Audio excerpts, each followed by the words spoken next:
Hola a todos los que nos escucháis en estos momentos. Hoy continuamos estudiando la Biblia con el tema 941 para acabar de estudiar el capítulo 14 del libro de Primera de Corintios. Como siempre le damos la palabra a Francisco. Bienvenidos al estudio de la Biblia, para acabar de estudiar el capítulo 14 iniciado ayer. Recordad que ayer ya aclaramos el tema del hablar en lenguas. Recordar también que en el primer versículo de este capítulo, estudiado ayer, se decía que profetizar es más importante que el hablar en lenguas. Para aclararme un poco, paso a leer los versículos 2 y 3 que dicen así. Porque el que habla en lenguas no habla a los hombres, sino a Dios, pues nadie le entiende, aunque por el Espíritu habla misterios, pero el que profetiza habla a los hombres para edificación, exhortación y consolación. Está queriendo decir que el profeta hablaba en un lenguaje conocido por aquellos que lo oían, mientras que el que lo hablaba en una lengua extraña solo se fortalecía a sí mismo. Esto mismo quiere decir el versículo 5 que paso a leer.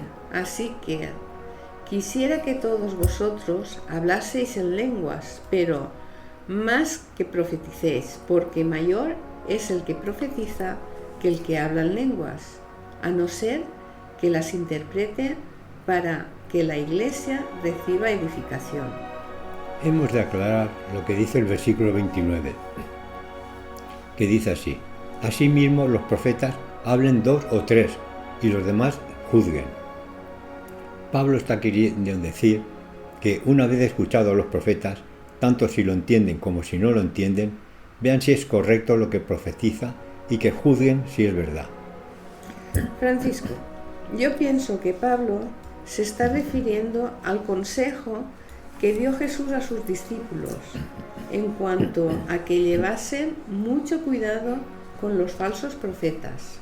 Es posible, Victoria, pues la conclusión es que a pesar de que una persona hable en lenguas y lo entiendan los demás, todavía es más importante el profetizar, pero siempre que lo que se transmita a las personas, éstas puedan comprenderlo todo.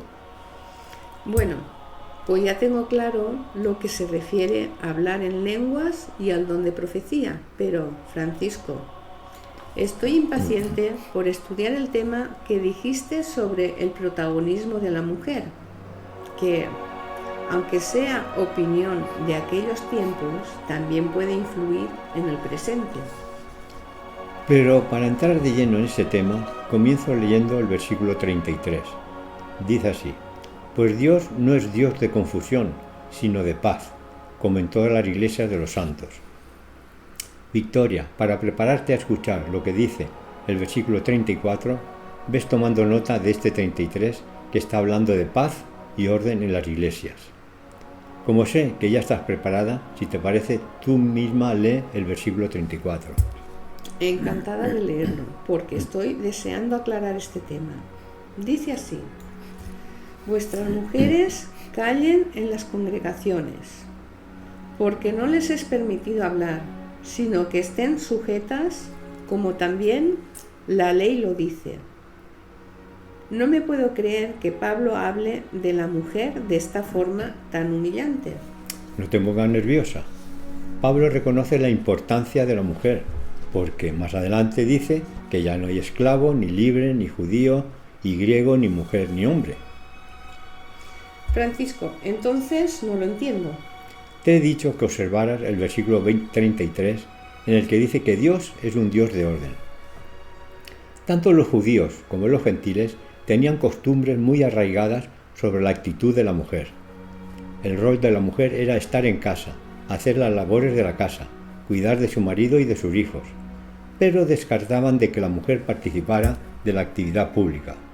Bueno, ya estoy más tranquila y comprendo que estas labores que has indicado son muy importantes para el funcionamiento de la familia y como consecuencia del país. Pero el problema es que consiste que al trabajo en el hogar nunca le han dado la importancia que se merece. Claro, Pablo no podía en un momento cambiar la mentalidad de las personas de aquella época. Recuerda que Jesús, aunque no admitía la esclavitud, dijo a los esclavos que se portaran bien con sus dueños, siempre buscando la paz y no la guerra. La realidad es lo que nosotros en muchas ocasiones no tenemos en cuenta, pero Pablo sí que lo tenía claro, como era el que esta vida es de paso, que a veces le damos mucha importancia en las cosas, pero que no lo merece, ya que lo más importante es vivir eternamente con el Señor. Reconozco también que en aquella época la mujer no tenía posibilidades de estudiar, por lo que no podía participar de reuniones filosóficas con los hombres. El tema 936, en el que estudiamos el capítulo 11 de este mismo libro, ya explicamos la importancia de la mujer. Pero esto no significa que en aquella época no se llegase al entendimiento que en la actualidad disponemos respecto a la igualdad entre el hombre y la mujer, en cuanto a deberes y obligaciones. En aquella época esto era normal, solo que, como siempre, existen extremistas que para bien o para mal introducen discordias, las cuales no llevan a nada positivo, sobre todo en las iglesias.